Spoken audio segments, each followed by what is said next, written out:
ஞானானந்தமயம் தெய்வம் நிர்மலஸ்படிகாகிருதியும் ஆதாரம் சர்வ வித்யானாம் ஹயக்ரீவம் உபாஸ்மகே. நேயர்கள் அனைவருக்கும் அஸ்ட்ரோ கேஎஸ் ஐயங்காரின் பணிவான நமஸ்காரங்கள்.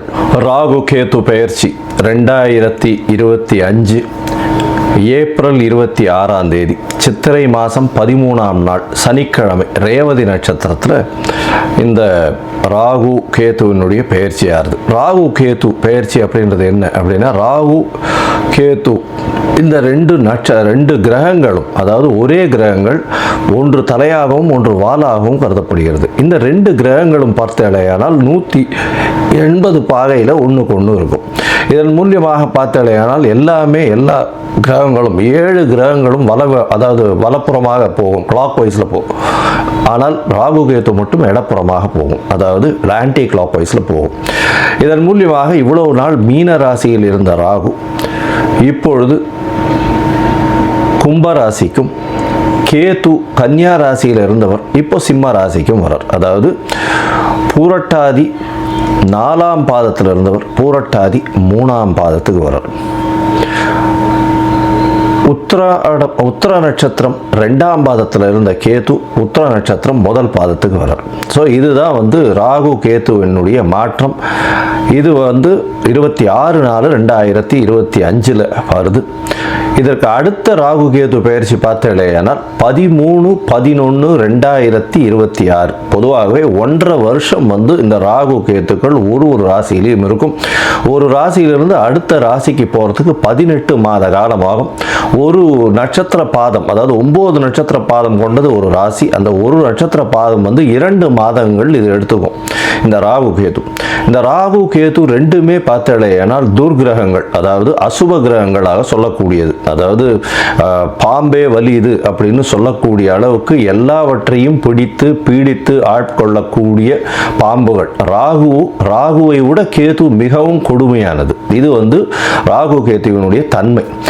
ராகுவை பொறுத்தவரையிலும் பார்த்தேனால் அதாவது போக காரகன். அவர் ராகு எப்பொழுதுமே எல்லாத்தையும் அள்ளி கொடுக்கிறவர். ஏதாவது எந்த ஒரு விஷயம் 1 ரூபா கிடைக்கிற இடத்துல 100 ரூபாயை கிடைக்கக்கூடிய அளவுக்கு பண்ணக்கூடிய போக காரகன். எல்லாவற்றிலும் அபரிமிதமான விஷயங்களை கொண்டு சேர்ப்பார். எல்லாமே ரொம்ப பெரிய ப்ராஜெக்ட்ஸ் எல்லாம் போடுறதெல்லாம் பார்த்தீங்கன்னா ராகுவினுடைய ஆட்டம் ரொம்ப அதிகமாக இருக்கும் அந்த இடத்துல. சரி, கேதுவை பற்றி எடுத்தோமானால் எல்லா விஷயத்தையும் சுருக்குவார், தனிமைப்படுத்துவார், அசிங்கப்படுத்துவார், அதாவது கேவலப்படுத்துவார். எல்லாவற்றையும் தானே புரிந்து கொள்ள அளவுக்கு எல்லா விஷயத்தையும் அனலைஸ் பண்ணி அதுக்குள்ளே இருக்கிற விஷயங்களை, மூலக்கூறுகளை சென்று பார்க்கக்கூடிய அளவுக்கு அவர் யோசிக்க வைப்பார். தன்னை தானே உணர்தல் அப்படின்றது கேதுவினுடைய ஆதிக்கம் அதிகமாக பொருந்தியவர்களுக்கு நிச்சயமாக உண்டு.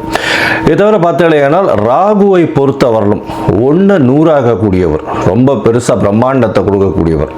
கேது 100 இருந்ததுன்னா 1 ஆகிடுவார், 1 இருந்தால் -100 ஆகிடுவார். அந்த மாதிரி ரொம்ப சுருக்கக்கூடியவர். அவர் இருக்கும் வீட்டையும் பார்க்கும் வீட்டையும் சுருக்கக்கூடியவர். இந்த பொதுவாகவே ராகு கேது ரெண்டுமே துர்கிரகங்கள். ஆனால் சுபர்களுடைய பார்வையோ சுபர்களோட சேர்ந்து இருக்குமேயானால் ரொம்ப பெரிய ஏற்றத்தை கொடுக்கும். அதை தவிர பார்த்தேனால் சுபர்கள்னு சொல்றதை விட அவர்கள் எந்த வீட்டில் இருக்கிறார்களோ அவர்கள் ஆட்சி உச்ச மூல திரிகோண வீடுகளாக இருந்து அது ஒரு பெரிய ஏற்றத்தை கொடுக்கும். திடீர் ஜாக்பாட் எல்லாம் அடிக்கக்கூடிய காலகட்டமாக அமையப்போகிறது. அதை தவிர பார்த்தேனால் ராகுவை பொறுத்தவரையிலும், அதாவது வெளிநாட்டிலிருந்து, வெளி மாநிலத்திலிருந்து, வெளி ஊரிலிருந்து, வெளி மதத்திலிருந்து இவர்கள் மூலியமாக உங்களுக்கு இன்வெஸ்ட்மெண்ட் ஃபண்டு வரும். திடீர் வேலை பிராப்திகள் வரும். வெளிநாட்டிலிருந்து வெளிநாடு போகக்கூடிய வேலை பிராப்திகள்லாம் நிறைய வரும். அதை தவிர பார்த்தேனால் வெளியூர் வெளி மாநிலம்லாம் போயிட்டு வரக்கூடிய வாய்ப்புகள்லாம் ரொம்பவுமே அதிகமாக இருக்கும். ஆனால் கேத்துவை பொறுத்தவரையிலும் பார்த்தேனால் கேத்துவுக்கு பொதுவாகவே பார்க்கும்போது அது மருத்துவ கிரகம்னு சொல்லக்கூடியது. மருந்து, அதை தவிர மயக்க நிலையை உருவாக்கக்கூடியது, மயக்க மருந்து, இந்த மாதிரியான விஷயங்கள், போதை வஸ்துக்கள், போதை தரும் இடத்துலையே ஒரு இடத்த விட்டு வெளியில் போகாமல் இருக்கக்கூடியது. ராகுவும் போதை தருவார். போதைக்கு உண்டான பொருட்களுக்கு உண்டானது இது பண்ணுறது, ட்ரக் டிராஃபிக்கிங், இதெல்லாம் பண்ணுறதுக்கும் ராகு வேணும்.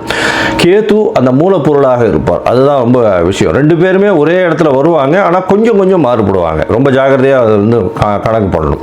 அது தவிர பார்த்தேனால் அதாவது இந்த பில்லி சூன்யம் ஏவல் ஒருத்தர் வந்து பயமுறுத்துறது இந்த மாதிரியான விஷயங்கள் எல்லாம் கேத்துவனுடைய ஜாலங்கள் அதிகமாக இருக்கும். ராகுவை பொறுத்தவரையிலும் அவர் சொல்லி அடுத்தவங்க கேட்டு மயக்க வைக்கக்கூடிய அளவுக்கு அந்த கரும்பாம்பு செம்பாம்புன்னு சொல்லுவாங்க. ராகுவை கரும்பாம்புன்னும் கேத்துவை செம்பாம்புன்னு சொல்லுவாங்க. ராகுவுக்கு பார்த்தீங்கன்னா 18 வருஷம் இந்த விம்சோத்தரி திசையில் கொடுத்துருக்காங்க. கேத்துவுக்கு 7 வருஷம் கொடுத்துருக்காங்க. 18 வருஷத்தில் ஒருவருக்கு ராகு நல்லபடியாக இருந்து சுவர்களால் பார்க்கப்பட்டு அவர்களுடைய இருந்த இடத்தினுடைய வீட்டினுடைய அதிபதி ஆட்சி உச்ச மூல திரிகோணம் திக்பலம் இந்த மாதிரியான விஷயங்கள் அடைந்திருந்தாரே ஆனால் நல்ல ஒரு யோகத்தை அந்த காலகட்டத்தில் கொடுப்பார்.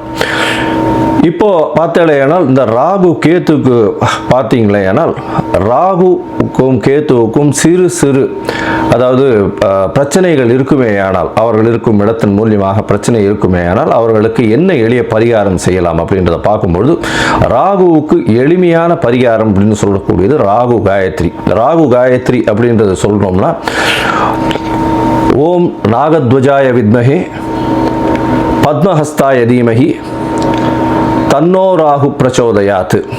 நான் திருப்பியும் சொல்கிறேன். ஓம் நாகத்வஜாய வித்மஹே பத்மஹஸ்தாய தீமஹி தன்னோ ராகு பிரச்சோதயாத் அப்படின்றது ராகு காயத்ரியும். கேதுதா காயத்ரி அப்படின்னு சொல்லக்கூடியது ஓம் அஸ்வத்வஜாய வித்மஹே சூலஹஸ்தாய தீமஹி தன்னோ கேது பிரச்சோதயாத் அப்படின்றதையும், அதாவது திருப்பியும் சொல்கிறேன்.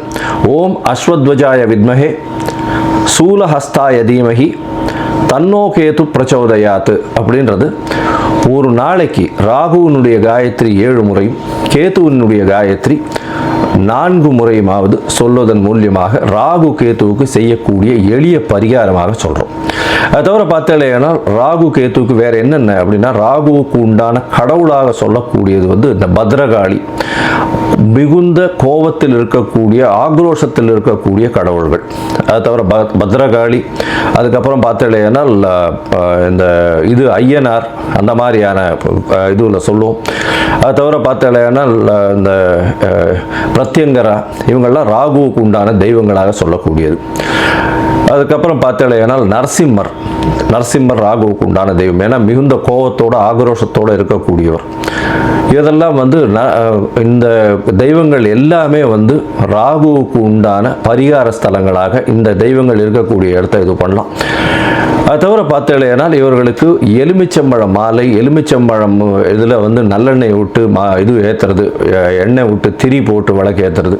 அது தவிர பார்த்தேனால் பூசணிக்காயை 2ஆக கட் பண்ணி அதில் இருக்கிற சதப்பத்தை எடுத்துட்டு எண்ணெயை விட்டு ஏற்றுறது. இதெல்லாம் வந்து ராகுவுக்கு உண்டான தோஷங்களை நிவர்த்தி செய்யக்கூடியது, ராகுவுக்கு உண்டான எளிய பரிகாரங்களாக சொல்லக்கூடியது. அது தவிர பார்த்தீங்களேனா இந்த இது கேத்துவுக்கு உண்டானது என்ன அப்படின்னா விநாயகரை சொல்வார்கள். அது தவிர ஆஞ்சநேயர், அதாவது தலை மாறியவர்கள், அதாவது விநாயகரும் சரி ஆஞ்சநேயரும் சரி இவர்கள் 2 பேரையும் சொல்லுவாங்க. அது தவிர வந்து சித்தர்கள், யோகிகள், ஞான குருமார்கள், குரு பீடங்கள், மடங்கள் இதெல்லாம் சொல்லக்கூடியது. இந்த இடத்துக்கெல்லாம் போய் உங்களால் முடிஞ்ச படிப்புக்கு உண்டான ஏதாவது உங்களால் தானங்கள் செய்ய முடிஞ்சதே ஆனால் இந்த இடத்துல ஒரு நல்ல ஏற்றம் கிடைக்கும்.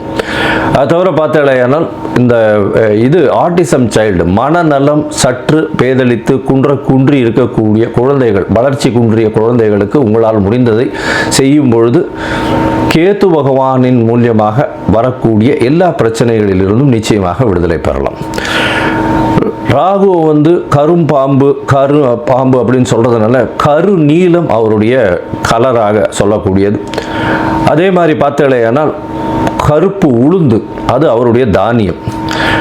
கேத்துவுக்கு பார்த்தேனால் மல்டி கலர், அதாவது பல வண்ணங்களை கொண்ட ஷர்ட்டு இல்லைன்னா பல வண்ணங்களை கொண்ட விஷயங்களை தானம் பண்ணிங்கன்னா கேத்துவுக்கு பிரீத்தியாக சொல்லக்கூடியது.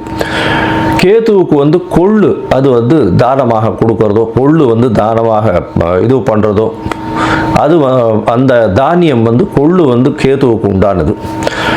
ராகுவுக்கு பார்த்தீங்கன்னா இந்த சூதாட்டம், கேளிக்கை மையம், அதை தவிர பாரு அந்த மாதிரியான விஷயங்கள் வந்து ராகுவினுடைய இடத்தின் கட்டுப்பாட்டை கொண்டவர் அவர். கேத்துவுக்கு வந்து மடம், அதை தவிர வந்து இது தபோவனம் இந்த மாதிரியான விஷயங்கள். அதை தவிர தனித்து இருக்கக்கூடிய இடங்கள், அதை தவிர வந்து இந்த தவம் செய்யும் இடம், இதெல்லாம் பார்த்தீங்கன்னா கேதுவனுடைய இடமாக சொல்கிறாங்க. இது தவிர பார்த்தாலேனால் இந்த ராகுவுக்கும் கேதுவுக்கும் 3-11 பார்வை இருக்குன்னு சில ஜோதிட கிரந்தங்கள் சொல்கிறது. அதாவது இப்போ பார்த்தாலேனால் கும்பராசியில் ராகு இருக்கிறதுனால 3ஆம் இடம்னு சொல்லக்கூடிய மேஷத்தையும் தனுசு அப்படின்ற 11ஆம் இடத்தையும் பார்க்கறது ராகு.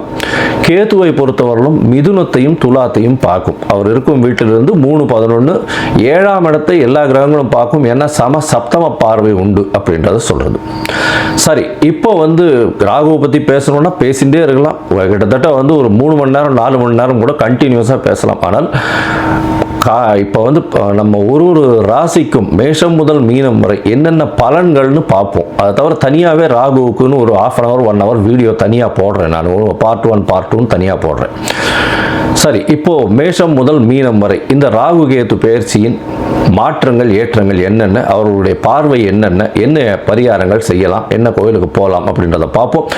இந்த சேனல், என்னுடைய சேனல் பார்த்துட்டு இருக்கவங்க உங்களுக்கு ஜாதகம் பார்க்கணும் அப்படின்னா நீங்கள் என்னுடைய மொபைல் நம்பருக்கு, கீழே கொடுக்கப்பட்டிருக்கிற மொபைல் நம்பருக்கு எனக்கு வாட்ஸ்அப் பண்ணுங்க. உங்களுடைய பெயர், உங்களுடைய தாய் தகப்பனார் பெயர், உங்களுடைய பிறந்த நேரம், தேதி, உங்களுடைய பிறந்த இடம், date of birth, time of birth, place of birth, உங்களுடைய நேம், பேரண்ட்ஸ் நேம், இது வரலாம் அனுப்புங்க.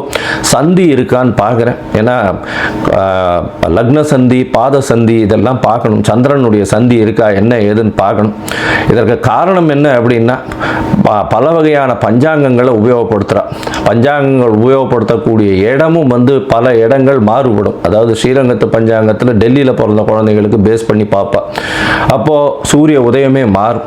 அதனால் சந்தி வரக்கூடிய வாய்ப்புகள் மிகவும் அதிகம். அவங்க வந்து மிருகசீரிஷ நட்சத்திரம் அப்படின்னு நினச்சிட்டு இருப்பாங்க, 2ஆம் பாதம் அப்படின்னு நினச்சிட்டு இருப்பாள். ஆனால் பார்த்தாலேனால் 3ஆம் பாதத்தில் மிதுன ராசியில் இருப்பாள். இந்த அவள் வந்து 50 வயசு ஆகிட்டு இருக்கும், ரிஷப ராசிக்கு வந்து அர்ச்சனை பண்ணிட்டு இருப்பாள். ஆனால் மிதுன ராசியில் பிறந்திருப்பாள். ஸோ இந்த மாதிரியான மாற்றங்கள்லாம் நிறைய இருக்குது. அதனால் உங்களுடைய ஜாதகத்தை நானே போட்டு அதன் வழியாக சந்தி இருக்கான்றதை பார்த்து உங்களுக்கு உண்டான பலன்கள் என்ன ஏதுன்றதை டிஸ்கஸ் பண்ணுறேன். அதற்குண்டான கட்டணம் என்னன்றது போடுறேன். அந்த கட்டணத்தை செலுத்திட்டு நீங்கள் அப்பாயின்மெண்ட் எடுத்துக்கோங்க. சரி, இப்போது ராகு கேதுவின் பயிற்சி 2025 2026 மேஷம் முதல் மீனம் வரை ஒரு ராசியாக. சிகம், விசாகம், அனுஷம், கேட்டை இந்த 3 நட்சத்திரம் 9 பாதங்களை கொண்ட ராசி. ராசியின் அதிபதி அப்படின்னு சொல்லக்கூடியவர் செவ்வாய். செவ்வாய் ஒரு பாத கிரகம். இப்போ நம்ம ராகு கேதுவினுடைய பயிற்சியை பற்றி பார்க்க வந்திருக்கோம். அதாவது 26/4/2025 13/11/2026 வரலும் உண்டான காலகட்டத்தில் ராகு உங்களுடைய ராசிக்கு 4ஆம் இடத்துலையும் கேது உங்களுடைய ராசிக்கு 10ஆம் இடத்துலையும் வரும். இதன் மூலியமாக என்ன ஒரு மாற்றங்கள் ஏற்றங்கள் வரும் அப்படின்றத பார்க்கலாம். ராகு உங்களுடைய ராசிக்கு 4ஆம் இடத்தில் வருவது அப்படின்னு சொல்லக்கூடியது, 4ஆம் இடம் அப்படின்னு சொல்லக்கூடியது தாய் ஸ்தானத்தை குறிக்கிறது. அதை தவிர புதிய மனை, வீடு, மனை, பாக்கியம், தாயின் உடல்நிலை இதெல்லாம் குறிக்கக்கூடியது. படிப்பு ஸ்தானம்னு வைக்கக்கூடியது, சொல்லக்கூடியது. இதெல்லாம் வந்து 4ஆம் இடத்தை சொல்லக்கூடியது. இந்த இடத்துல ராகு வருகிறது. இது என்ன, ஏற்கனவே உங்களுக்கு அர்த்தாஷ்டம சனி வேறு நடக்கிறது. 4ஆம் இடத்துல சனி பகவான் வேறு இருக்குது. இது எந்த அளவுக்கு ஏற்றத்தை கொடுக்கும் அப்படின்னு பார்த்தோம்னா 4ஆம் இடத்தில் ராகு பகவான் பெரிய ஏற்றத்தை கொடுக்க போகிறார். ஏன்னா தாயின் உடல்நலத்தில் சற்று பின்னடைவு இருந்தாலும் உங்களுக்கு புதிய வீடு, மனை வாங்கக்கூடிய பாக்கியத்தை கொடுப்பார். படிக்கக்கூடிய மாணவர்களுக்கு பெரிய ஏற்றம் கிடைக்கக்கூடிய காலகட்டமாக அமைய போகிறது. இந்த காலகட்டத்தில் பார்த்தாலேயானால் படிக்கக்கூடிய மாணவர்களுக்கு டிஸ்ட்ராக்ஷன்ஸ் கொஞ்சம் இருக்கத்தான் செய்யும். இருந்தாலும் வெற்றி இலக்கை நிச்சயமாக அபரிமிதமான ஏற்றத்துடன் அடையக்கூடிய வாய்ப்புகள் நிச்சயமாக உண்டு. உங்களுடைய ராசிக்கு 4ஆம் இடத்தில் இருக்கக்கூடிய ராகு பெரிய ஏற்றத்தை கொடுப்பார். ஆனால் அலைச்சல் கொஞ்சம் அதிகமாகவே இருக்கக்கூடிய வாய்ப்புகள் உண்டு. 4ஆம் இடத்தில் இருக்கக்கூடிய ராகு வந்து குரு பகவான் பார்க்குறார். எப்போ அப்படின்னா ஒரு 10 நாளில் வந்து குரு பயிற்சி வந்து வருது. இதன் மூலியமாக பார்த்தாலேனால் குரு உங்களுடைய ராசிக்கு 8ஆம் இடத்தில் மறைந்து அவர் வந்து உங்களுடைய ராசிக்கு 4ஆம் இடத்தை பார்க்குறார். 9ஆம் பார்வையாக பெரிய ஏற்றத்தை கொடுக்க போகிறார். ஆன்மீக பணியில் இருக்கிறவங்களுக்கு பெரிய ஏற்றம் கிடைக்கக்கூடிய காலகட்டம். மருத்துவ பணி, தொண்டு செய்யும் நிறுவனங்கள் இதிலெல்லாம் இருக்கிறவங்களுக்கு நல்ல ஏற்றம். செங்கல், ஜல்லி இந்த மாதிரியான ரியல் எஸ்டேட் பிஸ்னஸ் பண்ணுறவங்களுக்கு சற்று பின்னடைவு இருக்கக்கூடிய வாய்ப்புகள் நிச்சயமாக உண்டு. அதை தவிர பார்த்தேனால் இந்த யூனிஃபார்ம் சர்வீசஸ் அதில் இருக்கிறவங்களுக்கு சற்று பின்னடைவு இருக்கக்கூடிய வாய்ப்புகள் இந்த ராகு கேதுவினால் இருக்கும். அலைச்சல் கொஞ்சம் அதிகமாக இருக்கும். உடல் உழைப்பு ரொம்பவும் அதிகமாக இருக்கக்கூடிய காலகட்டமாக இருக்கும். வேலை பளு அதிகமாக இருக்கும். மாற்றம் அதிகமாக இருக்கக்கூடிய வாய்ப்புகள் நிச்சயமாக இருக்கும். வேலை மாற்றங்கள் வரக்கூடிய வாய்ப்புகள் நிச்சயமாக உண்டு. உங்களுடைய ராசிக்கு பார்த்தேனால் 10ஆம் இடத்தில் கேது இருக்கிறதுனால தொழிலில் சற்று மாற்றங்கள் இருக்கும், மாறுதல்கள் இருக்கும். தொழிலில் புதிய தொழிலினுடைய மாற்றங்களை புகுத்தக்கூடிய வாய்ப்புகள் மிகவும் அதிகம். இந்த காலகட்டத்தில் 10ஆம் இடத்துல போய் கேது இருக்காரு அப்படின்னா இருக்கக்கூடிய தொழிலில் சற்று பின்னடைவு இருக்கும். இருக்கக்கூடிய தொழிலில் சற்று சுருக்கம் காணப்படும், சுணக்கம் காணப்படக்கூடிய வாய்ப்புகள் நிச்சயமாக இருக்கும். ராசிக்கு 4ஆம் இடத்துல இருக்கக்கூடிய ராகு பெரிய ஏற்றத்தை கொடுக்கக்கூடிய காலகட்டம். ராகு உங்களுடைய ராசிக்கு 4ஆம் இடத்துல இருந்து அவர் 6ஆம் இடத்தையும் பார்க்கிறார், உங்களுடைய ராசிக்கு 2ஆம் இடத்தையும் பார்க்கிறார். இதன் மூலியமாக பார்த்தாலேயானால் புதிய வேலை கிடைக்கக்கூடிய வாய்ப்பு, வேலையின் நிமித்தமாக வெளியூர் வெளிமாநிலம் சென்று வரக்கூடிய வாய்ப்பு, எடுத்த காரியங்களில் வெற்றி அடையக்கூடிய வாய்ப்பு, போட்டிகளில் அனைத்திலும் வெற்றி பெறக்கூடிய வாய்ப்பு, புதிய கடன் அமையக்கூடிய வாய்ப்பு, இதெல்லாம் வரக்கூடிய வாய்ப்புகள் நிச்சயமாக உண்டு. இந்த காலகட்டத்தில் ராகு உங்களுடைய ராசிக்கு 2ஆம் இடத்துல பார்க்கறதுனால பண வரவிற்கு பஞ்சம் இருக்காது. அதை தவிர குருவும் 2ஆம் இடத்தையே பார்க்குறாரு, அதனால பண வரவிற்கு பஞ்சம் இருக்காது. எல்லா வகையிலையும் பணம் வரக்கூடிய வாய்ப்பு உண்டு. அதாவது டேப்லேருந்து எண்ணெய் கொட்டுற மாதிரி கண்டினியூஸாக பிசுறு இல்லாமல் கொட்டின்னு இருக்கக்கூடிய காலகட்டமாக இருக்கும். எதை தொட்டாலும் பணம் வரும். எந்த பக்கத்துலேருந்து வருதுன்னே தெரியாத அளவுக்கு பணம் வரும். ஆனால் உடல் நலத்தில் ரொம்ப ஜாகிரதையாக இருக்கணும். அலைச்சல் ரொம்ப அதிகமாக இருக்கக்கூடிய காலகட்டமாக இருக்கும். அதை தவிர பார்த்தாலேயானால் இந்த 10ஆம் இடத்தில் இருக்கக்கூடிய கேது உங்களுடைய தொழிலை சுருக்கக்கூடிய வாய்ப்புகள் உண்டு. தொழிலில் சற்று பின்னடைவு இருக்கக்கூடிய வாய்ப்புகள் உண்டு. இந்த காலகட்டத்தில் உங்களுடைய ராசிக்கு 10ஆம் இடத்தில் இருக்கக்கூடிய கேது ராசிக்கு 8ஆம் இடத்தையும் ராசிக்கு 12ஆம் இடத்தையும் பார்க்குறார். அதனால் தூக்கத்தில் சற்று பின்னடைவு இருக்கக்கூடிய காலகட்டமாக அமையும். அதை தவிர பார்த்தேனால் 10ஆம் இடத்தில் பார்க்கக்கூடிய கேது தொழிலில் மாறுதல்களை ஏற்படுத்தக்கூடிய வாய்ப்புகளை நிச்சயமாக கொடுப்பார். இந்த காலகட்டத்தில் பார்த்தேனால் நீங்கள் திருநெல்வேலிக்கு பக்கத்தில் இருக்கக்கூடிய ஸ்ரீ கோத பரமேஸ்வரர் ஆலயத்திற்கு போயிட்டு வர்றதன் மூலியமாக உங்களுக்கு எல்லா விதமான ஏற்றங்களும் மாற்றங்களும் நிச்சயமாக உண்டு. இந்த ராகு கேதுவின் பெயர்ச்சியின் வரக்கூடிய பிரச்சனைகள் அனைத்தும் இந்த மாற்றங்கள் இந்த கோத பரமேஸ்வரர் கோவிலுக்கு போயிட்டு வர்றதுனால நிச்சயமாக பனி, அதாவது சூரிய ஒளியை கண்ட பனி போல கரைந்து செல்லக்கூடிய வாய்ப்பு உண்டு. சரி, மொத்தத்தில் பார்க்கும்பொழுது இந்த விருச்சிக ராசிக்காரர்களுக்கு அலைச்சல் கொஞ்சம் அதிகமாகவே இருக்கும்.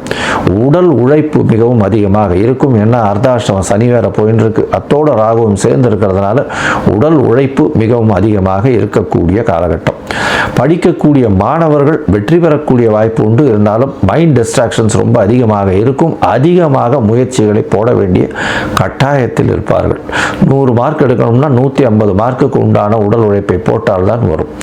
இந்த காலகட்டத்தில் பார்த்தலையானால் எடுத்த காரியங்களில் நிச்சயமாக வெற்றி அடைக்கக்கூடிய வாய்ப்பு உண்டு.